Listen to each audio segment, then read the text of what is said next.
안녕하세요. 한국사 이제 4차신가요? 네, 수업을 또 진행하도록 하겠습니다. 저번 시간에 이제 2차 가보개혁까지 끝을 냈고요. 이제 2차 가보개혁 다음에 이제 3차 가보개혁을 살펴볼 차례예요. 3차 가보개혁으로 넘어간 시점은 94년도가 아니라 95년도가 됩니다. 1895년. 그래서 이 95년은 을미년이라고 하기 때문에 보통 3차 가보개혁은 을미개혁이라고 지칭해요. 을미개혁. 개혁상 3차 가보개혁이 되겠죠. 자, 배경을 살펴보도록 하겠습니다. 자, 이제 1894년에서 95년으로 넘어가면 어떤 일이 발생하냐? 94년도에 발발했던 청일전쟁이 완전 이제 끝이 나요. 95년도가 되면 일본의 승리도 끝이 나면서 일본의 요구사항을 많이 반영한 조약이 체결되는데 그게 좀 어감이 안 좋은데 시모노세키 조약이라고 합니다. 자, 청일전쟁에서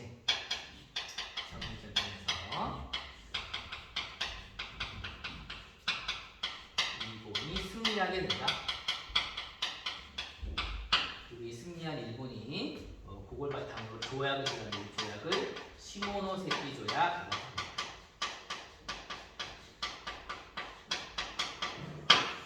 당연히 전쟁을 일본이 이겼으니까 일본에게 유리한 조약 내용이 맺어지게 되는데요. 그 중에는 이제 어떤 내용 들어가 있었냐면 중국의 요동반도를 할애한다든가 중국의 영토를 상당 부분 일본이 가져가는 조항들이 들어가 있었어요. 근데 당시 이제 일본 그 중국이라고 하는 영역은 일본만 노리는 게 아니라 사실 서구의 많은 열강들이 중국 땅을 노리고 있는데 거기를 먼저 일본이 선점해 버린 거예요. 어떻게 보면 서구 열강들의 국력과 비교했을 때는 일본이 가장 약한 국가인데 그 국가가 먼저 중국 요동반도까지 활용하고 문제가 대만까지 이거 안 되겠는데 라고 해서 당시 중국에 큰 관심이 있던 나라가 누구냐면 러시아거든요. 러시아가 이제 자신의 그 같은 편이라고 해야겠죠. 프랑스, 독일을 끌어들여 가지고 일본에게 압력을 넣어요. 야, 이거 시모노세키 조약 우리 인정할 수 없어. 이거는 너희 하면 안 돼. 라고 해서 이에 대해서 세 국가가 일본에게 압력을 넣게 되고 이걸 뭐라고 하냐? 삼국간 협이라고 얘기를 합니다. 러시아, 프랑스, 독일 이렇게 세 국가가 일본에게 압력을 넣은 거예요. 근데 거기에 일본이 굴복을 합니다. 알았어요 라고. 왜냐면 이 당시 일본은 이 세 국가에 견줄 수 있는 그런 국력은 아니었거든요. 알았어요 하고 물러나게 됩니다. 자, 이거를 되게 유심히 지켜보고 있던 게 조선 정부에 있던 명성황후였어요. 이 명성황후랑 고종은 이 일본이란 국가가 되게 강한 국가인 줄 알았는데 러시아나 이런 국가들에게는 상당히 힘도 없으네? 그래? 이 좋았어 해가지고 그냥 요걸 본 조선 정부에서 어떻게 하냐면 친일파들, 그러니까 조선에 있었던 조정대에 있었던 친일 인사들을 다 제거를 하고요. 친러, 즉 러시아와 친한 인사들을 다시 가득 채워요. 이범준이라든가 이완용이라든가 이런 사람들이 주축이 돼서 조선 정부를 채우게 됩니다. 일본 입장에서 볼 때는 76년 강화도 조약 때부터 정한론에 근거해서 조선을 먹으려고 착한 많은 공을 세워놨는데 그 조선이 지금 누구에게 넘어가게 생겼어요? 러시아에게 넘어가게 생긴 거예요. 근데 그 러시아에게 넘어가게 생기게 역할을 한 사람이 누구냐? 명성황후인 거예요. 이건 아니지? 라고 하면서 그냥 일본이 아주 극단적인 방법, 사무라이나 깡패, 또 군인들을 동원해서 우리 명성황후를 시해하는 사건이 일어나게 되죠. 그게 바로 뭐냐? 을미사변이라고 하겠습니다. 명성황후가 이제 시해되는 사건이죠. 그러면서 다시 우리나라에는 누가 들어오냐면 친일 인사들이 대거 조종을 장악하게 돼요. 역시 이 당시에 또 총책임자도 김홍집입니다. 그래서 이때도 김홍집 내각이라고. 이 김홍집 내각이 주축이 돼가지고 개혁을 단행하게 되는데 그 개혁을 을미개혁이라고 합니다. 을미개혁은 배경이 좀 길고 복잡하죠. 포인트가 삼국간섭도 포인트고 을미사변도 포인트입니다. 특히 삼국간섭이 좀 중요해요. 생각보다 흐름상. 자, 이렇게 봐주시면 되겠습니다. 그러면 개혁의 내용을 살펴볼게요. 개혁의 내용. 내용은 크게 중요한 게 두 가지가 있는데요. 먼저 태양력 사용했습니다. 태양력 사용. 우리가 흔히 알고 있는 양력이라고 하는 것이 이때부터 공식적으로 사용이 돼요. 그래서 역사책이나 이런 여러 출판사 교재들을 보면 많이 헷갈리는 경우가 언제냐면 95년도 이전, 그러니까 우리 정부가 공식적으로 태양력을 사용하기 이전에는 음력을 기준으로 사용했거든요. 95년 을미개혁 이후부터는 양력이 기준이 되는 거예요. 근데 이제 여러 책들이나 이러다 보면 양력이랑 음력이 섞여 있다 보니까 연이나 월 같은 게 조금 다르게 표기되어 있는 경우도 많죠. 그래서 좀 복잡한 케이스가 이때가 되겠습니다. 그리고 이걸 바탕으로 어떻게 하냐? 연도를 부르는 호칭도 정해요. 그 연도를 부르는 호칭이 뭐냐? 건양, 양력을 사용한다는 의미예요. 양력을 처음 사용했다라고 해서 연호를 건양으로 만듭니다. 연호를 부르는 호칭이죠. 그러니까 1895년도가 건양 1년이 되는 거죠. 그런 식으로 해서 연도를 사용하게 되고, 그 다음에 이제 우리나라 사람들이 쓰고 있는 상수를 모두 다 자르게 합니다. 이름하여 너무나도 유명한 단발령. 보통 가보개혁 총 3차례 가보개혁 내용 중에 그 내용성의 중요한 그 출제 빈도로 봤을 때 많이 나오는 것 중에 하나가 신분제 철폐가 하나가 있고요. 또 하나가 여기는 이 단발령이에요. 그래서 이거 가지고 하게 된다라는 것입니다. 그래서 이 개혁이 시행되고 잘 진행되려고 하는 찰나 1896년도에 자 이제 명성황후가 시대잖아요. 그의 남편은 아무것도 할 수가 없었습니다. 국력이 워낙 약한 상태였기 때문에 이 상황에서 본인의 신변의 위협까지 느껴요. 아, 나까지도 이게 문제가 발생할 수 있겠구나. 빨리 나 좀 어떻게 도모해야겠다. 라고 해서 당시 이제 엄상궁이라고 하는 그 궁녀가 있는데 그 궁녀가 궁궐을 나갈 때 같이 가만히 타가지고 가장 이제 본인의 신변을 좀 보호할 수 있는 곳으로 도망가기로 합니다. 그래서 그 중에 가장 아까 눈에 봤던 국가가 어디예요? 러시아잖아요. 러시아 공사관이 궁궐 근처에 있었거든요. 그 궁궐 근처로 결국 고종이 도망치는 이제 옮기게 되는 일이 발생하게 돼요. 이게 96년도에 일어나게 되고요. 그걸 아관파천이라고 합니다. 아관파천. 이 아관파천은 이제 고종이 러시아 공사관으로 도망갔음, 즉 옮겼음을 의미합니다. 아관. 이 당시 러시아를 한자로 아라사라고 불렀거든요. 아라사 공간으로 옮겼다라는 뜻이 되겠습니다. 자, 따라서 여기는 을미개혁이나 이런 여러 가보개혁들의 최종 마지막 결재권자가 고종이거든요. 그 고종이 이제 없어져 버린 거예요. 그러니까 이제 결국 어떻게 되냐? 개혁은 중단되거든요. 개혁은 중단돼 버렸다. 자, 이렇게 봐주시고, 이래서 이 가보개혁에 대한 이제 의의와 한계를 좀 살펴보겠습니다. 그렇다면 이 가보개혁의 의의와 한계는 어떻게 되냐? 즉 가보개혁을 좀 좋게 보는 측에서는 뭐라고 평가를 하냐라고 얘기를 한다면, 이전에 있었던 갑신정변이라든가 동학, 농민운동 이런 데서 있던 요구들이 어느 정도 일정 부분 반영됐다는 측면에서 긍정적이다. 그러면서 사회가 점차 평등사회로 가는 기준점, 특히 신분제 폐지라든가 이런 걸 보면 느낄 수가 있죠. 그런 점에서 가보개혁은 상당히 좋게 평가할 만한 부분이 있다. 이게 가보개혁의 의의가 되겠고요. 자, 그 반면에 그럼에도 불구하고 이 개혁은 한계가 있다라고 지적하시는 분들도 많아요. 한계는 크게 이 두 가지로 나눌 수가 있는데, 첫 번째, 여기 지금 가보개혁에 대한 의의예요. 한계고, 첫 번째 한계는 이 개혁이 우리 스스로 한 자주적인 개혁이 아니라 일본의 강요에 의한 개혁이었다. 일본의 강요에 의한 개혁이다 보니까 상당히 당시 반일 감정이 컸거든요. 민중들의 지지가 없었다는 점에서 성공하기 어려운 개혁이었다라고 평가를 하는 분들도 있고요. 두 번째는 정말 우리나라에 그 도움이 될 부분이었던 상공업을 발달시킨다든가 또는 국방력을 강화시킨다든가 는 내용들은 찾아볼 수가 없었다라는 거예요. 그쵸? 일본은 아무래도 이 개혁을 통해 일본의 강요에 의해서 시행되고 있는 개혁인데, 이 개혁이 조선이 국력이 아주 강해지는 계기가 되면 나중에 일본의 입장에서 볼 때는 조선을 다루기가 쉽지가 않아지거든요. 그래서 이런 것들이 한계점으로 지목이 되고 있는 거죠. 자, 그런데 문제는 이제 뭐냐? 이렇게 아관파천으로 개혁이 중단되고 나라가 이제 약간 붕뜬 상태가 됐을 때 국민들의 입장에서 볼 때는 이러한 현실이 좀 답답했던 거예요. 임금이란 사람이 국민과 이걸 다 버리고 백성을 다 버리고 혼자 살겠다고 러시아군 도망쳐? 이건 좀 이상하지 않아? 우리 뭔가 액션을 취해야 되는 거 아니야? 라고 하면서 어떻게 하게 되냐? 이 아관파천에 대한 리액션으로 국민 백성들이 하나의 단체를 조직하게 이름이 그게 바로 무엇이냐? 독립협회라는 것이 있습니다. 자, 독립협회의 설립으로 가자면요. 96년형 이제 그 요 초기에 이제 미국의 기억나시고 모르겠는데 갑신정변 실패 이후 미국으로 망명해서 필립 제이슨이라는 이름으로 의사로 성장하고 있었던 서재필이라는 사람이 귀국을 합니다.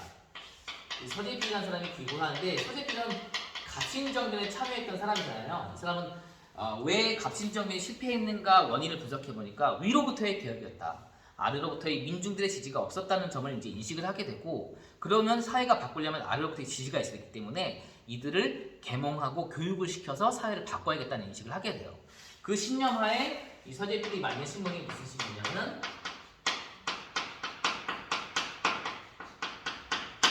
인디펜던트라고 하는 독립신문을 간행을 하게 돼요. 그래서 한 면은 우리나라 말로 한 면은 영문으로 해가지고 신문을 간행하는데 이 신문이 폭발적인 인기를 얻습니다. 정말 사람들에게 그래 이거지! 라고 하는 걸 이제 얻게 된 거예요. 그래서 이 지지를 바탕으로 해서 만들어진 게 독립협회예요. 시간에 선을 보는 뭐 치사한 문제까지는 안 내겠지만 독립협회가 만들어지고 독립신문을 간행한 것이 아니라 독립신문이 먼저 있었어요. 자, 이제 그런 식으로 해서 하게 된다. 자, 여기 독립협회 활동을 보겠습니다. 활동을 하게 되면 먼저 모금운동을 해요. 모금운동을 해가지고 어떡하냐, 여기 독립문이라는 걸 만들게 됩니다. 당시 일본은 우리나라는 청나라의 4대 외교를 하고 있었고 그때마다 청나라의 사신들이 우리나라에 들어오는데 그 청나라 사신이 들어오는 문이 영은문이라고 있었습니다. 이제 거기에 막 우리나라가 접대를 하고 약간 어떻게 보면 좀 굴욕적인 외교를 하는 그런 장소로 보여졌거든요. 그런 이제 모화관이라고 있는데 그런 데를 다 헐어버리고 거기에 이제 독립문, 우리의 어떤 자주적인 국권을 상징하는 상징물을 세웁니다. 또 이거 외의 활동으로는 당시 임금이었던 고종, 러시아 공산 도망가기 너무 창피하다. 고종의 환궁을 요구하기도 합니다. 이런 것들도 있었고요. 또 이제 가장 영향가 있는 것 중에 하나는 뭐냐면 민중의 계몽을 강조하는 단체다 보니까 민중들을 저기 종로 한거리에 모여가지고 다 모여서 하나의 연사가 누구나 와서 얘기할 수 있게 뭐 백정이든 신분제도는 철폐됐지만 양반이든 중인이든 백성이든 모두 다 올라서 나라를 위한 마음을 연설할 수 있는 자리를 만들어요. 이게 바로 무엇이냐? 만민공동회입니다. 아주 귀중해요.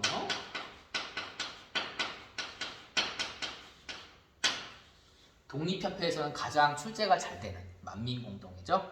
그래서 독립협회에서 주최한 만민공동회를 통해 가지고 주로 뭘 많이 하냐면 이 당시에 우리나라를 우습게 알고 있던 국가가 러시아예요. 왜냐면 임금이 러시아 공사가 도망가 있기 때문에 그렇죠. 그래서 러시아가 우리나라에서 돈 되는 사업, 이권이라고 하는데 이권 요구를 엄청 많이 했는데 그거를 다 저지시킨 단체가 만민공동회예요.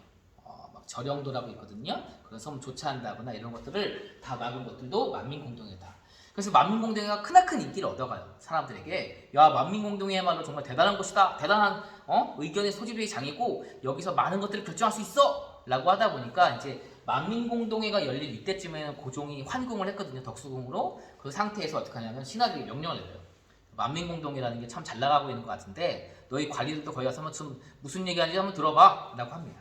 그래서 이 만민공동회가 좀 시간이 지나게 되면 이제 누구도 참여하냐면 관리들도 참여하게 돼요. 그때부터를 뭐라고 하냐? 관민공동회라고 합니다. 관민공동회. 그래서 이 관민공동회로 발전을 하게 되고 이 관민공동회를 발표해가지고 여기에 이제 독립협회가 무엇을 올리냐면은 헌의육조라고 하는 걸 올립니다. 헌의육조. 이 헌의육조는 이제 뭐 1조에는 뭐 황제권을 강화한다 뭐 이런 내용도 들어가 있으나 실상을 자세히 들여다보면은 이게 뭐냐면 입헌군 주제를 좀 약간 지향을 하는 거예요.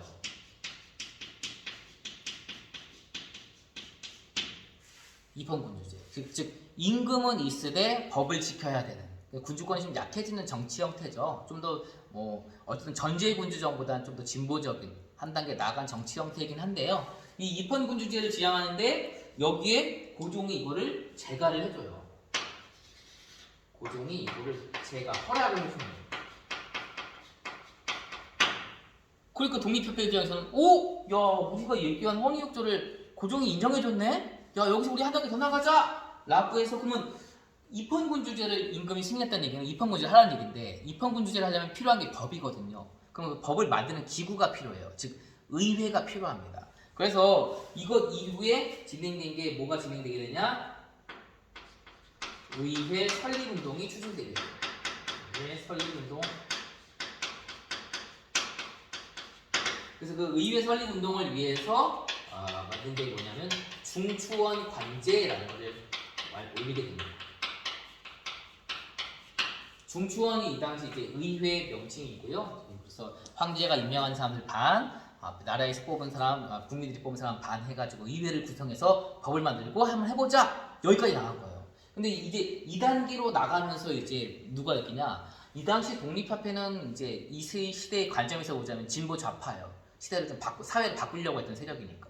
그 세력들이 너무 폭주한다고 여겼던 보수 우파들이 가만히 있지 않아요. 그러면서 이 보수 우파들이 이거 내트면 안 될 것 같은데 라고 하면서 어떻게 하게 되냐? 이에 대해서 독립협회 활동을 방해하기 시작하고 결국 이는 뭐로 이어지냐? 독립협회 해산으로 이어지게 됩니다. 자, 독립협회 해산 과정으로 가보도록 할게요. 자, 아까 얘기했듯이 독립협회가 이제 막 확대가 되기 시작합니다. 만민공동회와 반민공동회의 성공을 바탕으로 독립협회가 확대가 되니까 이에 대해서 보수 세력이 이제 위기감을 느낀 나머지 모함을 합니다. 주로 어떤 모함을 하냐면 이 독립협회가 공화정을 꾀하고 있다라고 모함을 한 거예요. 그러면 공화정은 입헌군주제랑은 또 달라요. 입헌군주제는 임금이 권한이 약하지만 임금이 있는 것이지만 공화정은 아예 임금이 없는 거거든요. 그래서 고종이 뭐야? 임금을 아예 없애겠다고? 이 얘기를 실제 믿었는지 아니면 그 전부터 알았는지는 모르겠으나 이걸 받아들입니다. 그래서 이걸 바탕으로 해서 어떻게 하냐? 당시 이제 황국협회.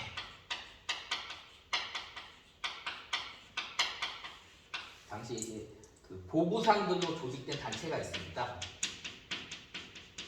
한국협회와 군대를 동원을 해가지고 만민공동의 장을 습격을 합니다. 습격을 하고 결국 이걸 바탕으로 해산을 시키죠. 독립협회 자체를 1898년도입니다. 독립협회는 96년도에 만들어져서 불꽃 같은 활동을 하다가 98년도에 결국 사라지게 돼요. 옆에가 잘 안 보이죠?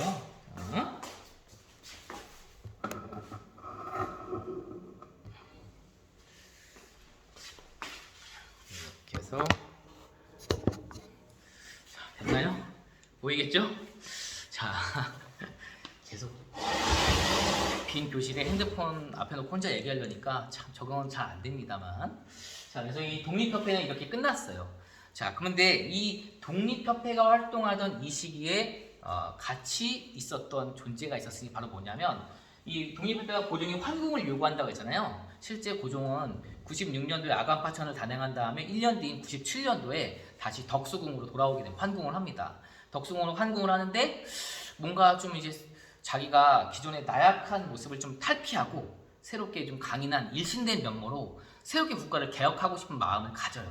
그러면서 그냥 단순히 왕이어서는 이 주변 강대국들의 간섭을 뿌리치기 힘들겠다. 나라 이름도 새로 하고 나도 왕이 아닌 그보다 더 강력한 존재인 황제가 돼서 보다 자주적인 정치를 펼치겠다 라고 하면서 96년도 바로 뒤인 1년 뒤에 1897년이죠. 1897년도에 황제의 나라임을 선포하며 돌아오게 돼요. 이걸 뭐라고 하냐? 대한제국이라고 합니다. 대한제국이라고 한 걸 적었대요. 자, 대한제국으로 와서 보게 되면 여기는 수립 과정을 보면 일단 고종이 덕수궁으로 환궁을 합니다.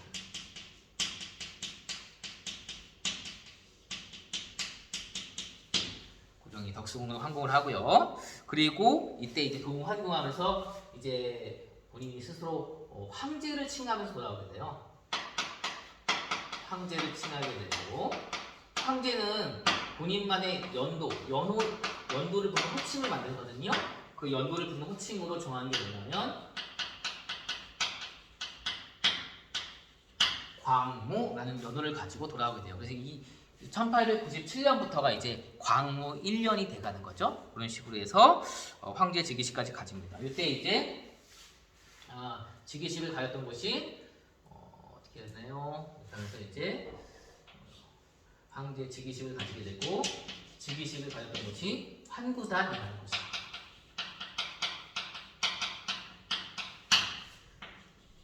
지금 이제 여기 호텔이 지어져 있죠. 여기에 이제 황제가 즉위가 된 겁니다. 자, 그리고 나서 이제 여기 쓰기는 좀 애매한데, 요 97년도에 돌아와서 난 황제야라고 돌아온 다음에 이제 그때 활동하던 단체가 독립협회였던 거예요. 연도를 쓰기는 좀 귀찮긴 할 텐데, 만민공동회가 열리던 해가 98년도거든요. 이 98년도쯤에 만민공동회, 관민공동회 같은 게 있고, 그거를 가지고선 이제 해산시킨도 98년인 거예요. 그래서 해산시키고 나서 독립협회를 해산시켰다는 건 바로 뭐예요? 1898년도에 즉위식을 갖고 독립협회를 해산시켰습니다.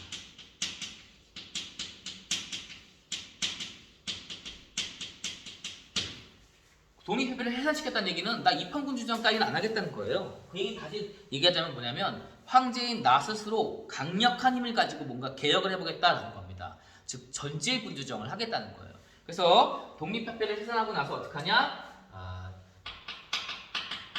대한민국 국제라고 하는 새로운 헌법을 발표하기에 이릅니다.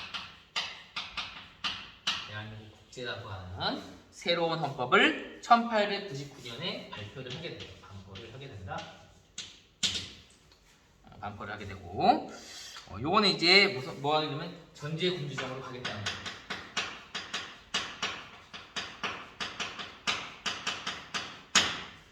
자, 이제 이렇게 했다는 얘기는 기존 조선에 있었던 대한제국이죠. 여기 있는 모든 국가의 시스템을 다 모든 권한을 황제한테 몰아주는 개혁이 필요한 거예요. 그래서 이 대한민국 국제를 발표하고 나서 어떻게 하냐? 모든 시스템을 황제한테 집중시키는 개혁을 단행하게 돼요. 그걸 뭐라고 하냐? 광무개혁이라고 합니다. 요 1899년부터 이제 러일 전쟁이 일어난 1904년까지 진행된 개혁입니다. 자, 여기에 이제 기본적인 원칙은 구본 신참이라고 해요.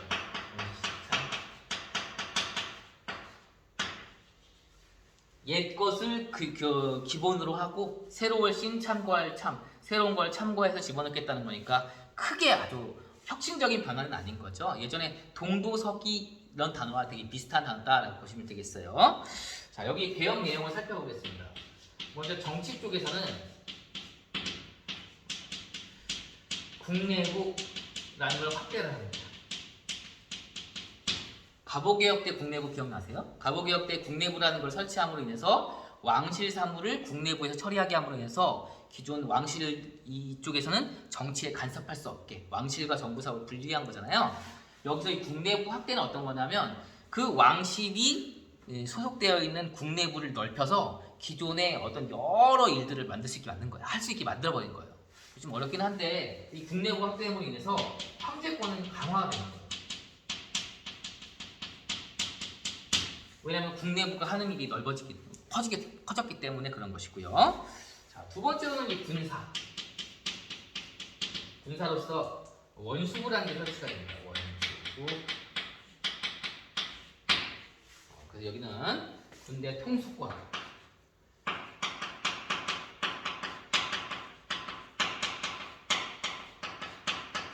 통수권을 원수부라는 기구에 설치해서 여기 원수부라는 곳에 모두 군대 통수권을 한 군데 다 모아서 황제가 행사할 수 있게 만드는 거죠. 황제의 권한이 막강해지기 시작하고 있습니다. 하지만 그럼에도 불구하고 제일 잘 나오는 건 경제 파트.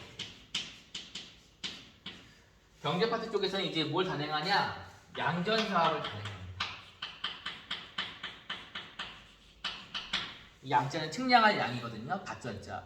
밭을 측량한 측량 사업이에요. 그래서 측량을 해가지고 이거를 어떻게 하냐면 측량을 해서 이제 그 땅이 누구 건지 소유자를 조사하는 그런 사업을 양전 사업이라고 보시면 되겠어요. 그래서 뭘 발급하게 되냐? 이게 잘 나오는 건데요. 지게라는 거를 발급을 합니다. 지게 발급 사업이다라고 얘기를 하죠. 이 지게는 근대적인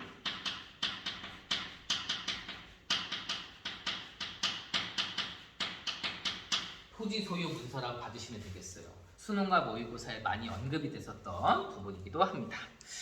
자, 그 다음에 여기 외에도 지금 어쨌든 고종 입장에서 나라를 강화시키기 위해서 식산업 정책이라는 것도 진행을 하게 돼요. 식산업, 근대적인 회사랑 공장들을 다수 짓기 시작하는 거죠. 경제 부흥 정책이라고 봐주시면 되겠어요. 이것 외에도 여러 근대적인 시설들을 도입을 합니다. 근대적인 시설을 도입을 해서 뭐 전차라든가 그다음에 뭐 전화라든가 철도라든가